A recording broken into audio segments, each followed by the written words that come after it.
my God. No. What? No wonder so many people are scared of trying Reformer Pilates. It's because of this machine right here. But I'm here to guide you throughout your first class so that when you walk into the room, you know what to expect. You know the type of movements that you're most likely going to do. If this is the first time you're doing Reformer Pilates, or you've done mat Pilates before, or yoga, or you're a very active person, or you're not a very active person, whatever it is, I'm going to show you all the little and big details so that you can finally book your first Reformer Pilates class. So Reformer Pilates is essentially Pilates, but it's done on a machine called the Reformer. It uses springs, straps, and a moving carriage to create resistance as you move. At first, you're probably thinking to yourself, oh my God, did she just say springs, straps, and a moving carriage? What is all of this? But trust me when I say you're gonna get the hang of it within the first 5 minutes of your class. So basically the main part of the machine is the carriage right here where I'm sitting down, which you can also sit down the second you walk into your class. This is the platform that you sit or lie on, and it slides back and forth as you move. At the front here, we have the foot bar. This can be adjusted depending on your heights or what kind of exercises we're doing, which of course the teacher will help guide you in that.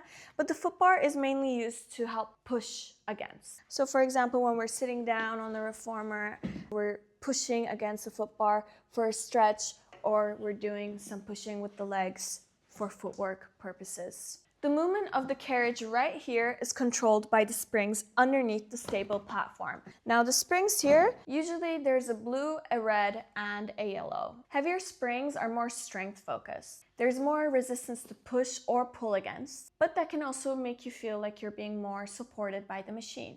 Lighter springs might seem easier, but honestly, all those videos of people you see that are falling on social media, those usually happen on a blue or a yellow spring, which are usually the lightest colors. Lighter springs require more control and stability, so your core has to work even harder to keep everything steady. You will also use the straps, so we have the long straps here, and we have the short straps. Short straps are usually for your hands, whereas the long loops or straps are for the soles of your feet.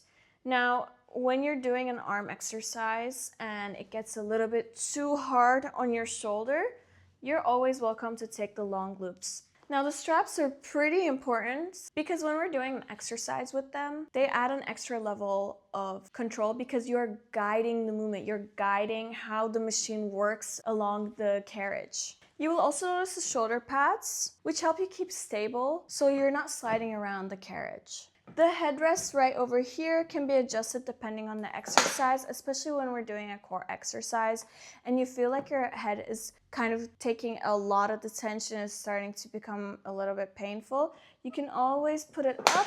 We want your neck to be supported and comfortable throughout. It might seem like it's a lot of different compartments, but I can assure you, once you get on it and you're actually sitting down, it all feels very intuitive. Also, different studios use different manufacturers for the Reformer machines. This machine that you see, not every studio is going to have it. Every studio pretty much has different machines and also just little details that are going to be different in comparison to the machine that you see here, for example. Some might have added accessories on the side, like a pole.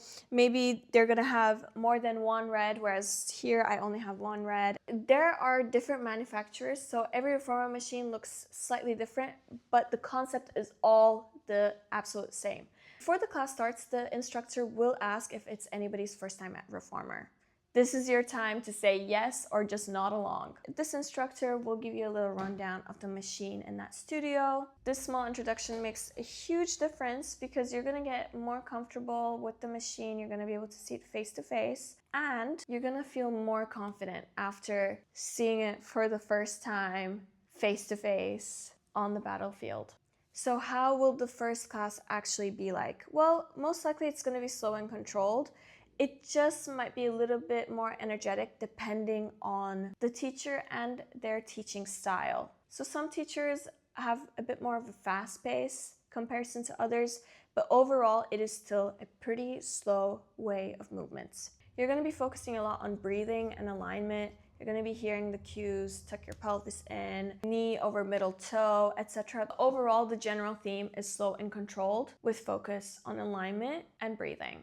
This is not a fast-paced class. This has a lot to do with your alignment, with precision, and it's definitely more quality over quantity here. My best advice is just try not to rush through anything in your first class, or any class for that matter. Reformer Pilates is not something that you just rush and get over and done with in 45 to 50 minutes. Control is definitely more important than speed here. Listen very carefully to the cues that your teacher gives out, because just a tiny little adjustment that your teacher tells you to do can completely change how an exercise feels on your body. If you're unsure about something, or if you feel like, oh, like, I'm feeling this a bit too much, I need to take a bunch of breaks, nobody else is taking as many breaks as me, what do I do? Before changing the springs for yourself, just get the attention of the teacher, have a very quick little chat, because mind you, this person, they are going around and looking at everybody else too. This is not a private class. So just have a quick little chat. Hey, I don't think I'm feeling this, or I should be feeling it, or my body's a bit too tired now. What would you recommend? And your teacher will help give you the modification that you need. Make sure to bring grip socks into your classes. They're gonna help you feel more stable throughout. Reformer Pilates looks very intimidating online, but trust me when I say within the first 5 minutes of your class, you are going to get the hang of it like that. Do not let those videos put you off, is basically my advice. Save this for your first class and follow for more beginner-friendly Reformer Pilates tips. Bye!